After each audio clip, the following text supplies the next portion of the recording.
السلام علیکم ورحمۃ اللہ وبرکاتہ۔ معزز ناظرین، تعلیم و تعلم یوٹیوب چینل پر آپ کا استقبال ہے۔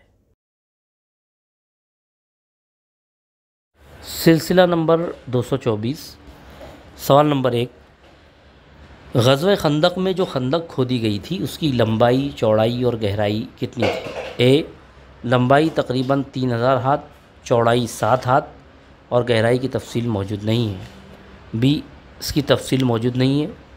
سی، لمبائی تقریباً 5000 ہاتھ، چوڑائی 7 ہاتھ سے 10 تک، گہرائی 9 ہاتھ سے کچھ اوپر۔ ڈی، ان میں سے کوئی نہیں۔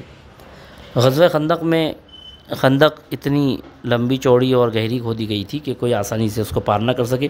لمبائی تقریباً 5000 ہاتھ، چوڑائی 7 ہاتھ سے 10 ہاتھ تک اور گہرائی 9 ہاتھ سے کچھ اوپر۔ آپشن سی درست جواب۔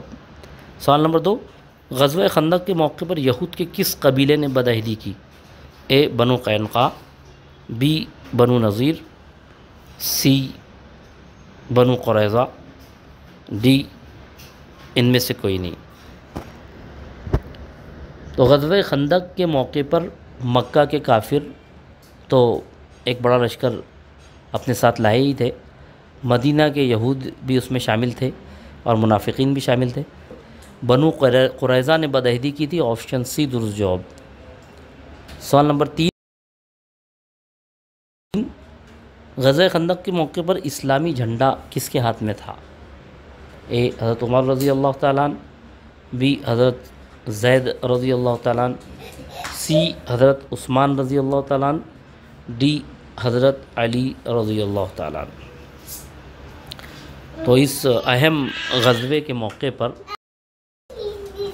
اسلامی جھنڈا حضرت علی رضی اللہ تعالیٰ عنہ کے ہاتھ میں تھا۔ آپشن ڈی درست جواب ہے۔ بہت بہت شکریہ۔ السلام علیکم ورحمۃ اللہ وبرکاتہ۔